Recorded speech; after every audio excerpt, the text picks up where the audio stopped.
asalaamu calaykum waraxmatullaahi wabarakaatu. halkani waa daalacan miidiya.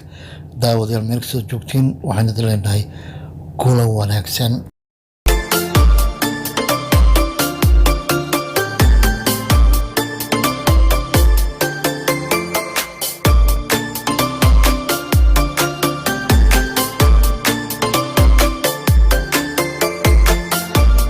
daawadayaal kulan wanaagsan. xubinteena koowaad waxaynu ku soo qaadanaynaa ciidan ka tirsan booliska Kenya iyo tahriibayaal Soomaaliya oo la qabtay.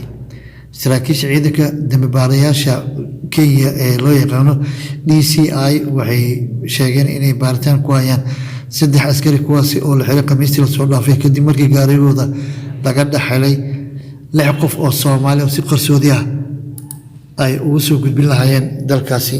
loo xiray kiiskaasi waxaa magacyada lagu kala sheegay Dable Cali Xasan, 2 alifle Ibraahim Cabdu iyo 3 alifle Simon Kayala Mawendwa. dadka Soomaalida loo qabtay howlgalka dambibaarayaasha Kenya sameeyeen ayaa la sheegay in kala hayeen 2 qof oo qaangaar ah iyo 6 qof oo aan weli qaangaarin, kuwaas oo la sheegay inaysan wadanin wax dukumeenti lagu aqoonsado. sida lagu qoray Twitter-ka waaxda dambibaarista booliska ee DCI waxaa lagu sheegay in gaariga muwaadiniinta Soomaalida lagu qabtay uu ka baxay magaalada Garissa kuna sii jeeday magaalada Nairobi. gaariga waxaa loo qabtay bar control oo ku taala wadada isku xirta Mwangi iyo Garissa. hadalka ka soo baxay dambibaarayaasha booliska Kenya waxay kaloo sheegeen inay heleen lacag dhan 8,000 oo shilinka Kenya oo la tuusan yahay inay bixiyeen dadkii sidii qarsoodiga loogu geyn lahaa magaalada Nairobi.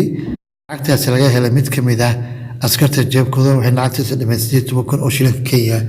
daawadayaal xubinta kale ee u gudbayna waxay tahay taliyaha ciidanka cirka ee dalka Iran oo dhabarka u ritay mas'uuliyadda burburkii diyaaradii laga lahaa dalka Ukraine.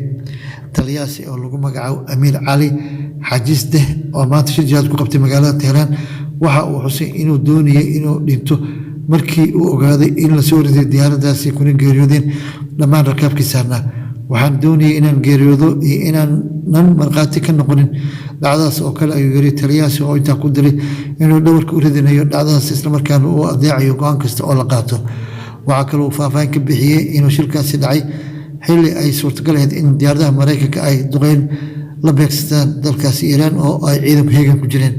taliyaha ciidanka cirka ee dalkaasi Iiraan waxa uu shirkii jihaad ku sheegay in maamulayaasha Iiraan uu ku wargeliyey in diyaaradda rakaab la toogtay balse dib loo dhigay in la shaaciyo arrintaasi ka hor inta la baarayo shirkaasi. dhinaca kale dowladaha Ukraine iyo Canada waxay ku baaqeen in baaritaano lagu sameeyo burburka diyaaraddaasi iyo in la ciqaabo dadkii ka dambeeyey. madaxweynaha dalka Ukraine Volodymyr Zelensky waxa uu sheegay inuu rajeynayo in baaritaan buuxda lagu sameeyo diyaaradda lagu soo riday hawada caasimadda dalka Iiraan ee Tehran lana ciqaabo kuwii ku lugta lahaa. waxa uu intaas ku daray inay taageero ka geysan doonaan baaritaanka shilkaasi isla markaana 45 qowraha u direen dalka Iiraan si ay gacan u geystaan baaritaankaasi. hadalka madaxweynaha dalka Ukraine ayaa soo baxay wax yar kadib markii ay dowladda Iiraan qiratay in si qalad ah loo toogtay diyaaraddaasi ay ku geeriyoodeen 176 qof. sidoo kale ra'iisul wasaaraha dalka Canada Justin Trudeau waxa uu isna sheegay inay doonayaan baaritaan buuxa lagu sameeyo diyaaraddii burburtay ee ay ku dhinteen dad ay ka mid ahaayeen muwaadiniin Canada. hadal qoraal ka soo baxay xafiiskiisa ayaa lagu sheegay inay dowladda Iiraan ka wareysay inay ciidankooda soo rideen diyaaraddaas balse ay ka meermeeraysay. 57 qof oo u dhashay dalka Canada ayaa ka mid ah dadka ku geeriyooday diyaaraddaasi, iyadoo 82 ka mid ah ay u dhashay dalka Iiraan halka 12 ay u dhasheen dalka Ukraine. daawadayaal xubinta ugu dambeysay waxaynu ku soo qaadanaynaa tahriibayaal la badbaadiyey iyo ku geeriyooday dooni ku degtay xeebaha dalka Greek.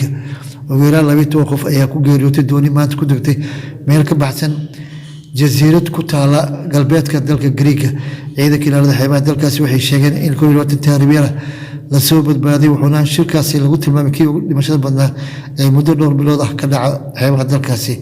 diyaaradaha helikobtarada iyo maraakiibta ayaa waxay tahriibayaal nool ka baadagoobeen koonfurta iyo galbeedka jasiiradda loo yaqaano Pacos. hadalka soo baxay ciidanka ilaalada xeebaha ee dalkaasi waxay sheegeen inay tiriyeen in ka badan 50 qof oo la socotay doonida degtay. qiyaastii 74,500 oo muhaajiriin iyo qaxooti ah ayaa la sheegay inay sanadkii hore gaareen dalka Greek, kuwaasi badankooda dhinaca badda tahriib ahaan uga galay dalkaasi.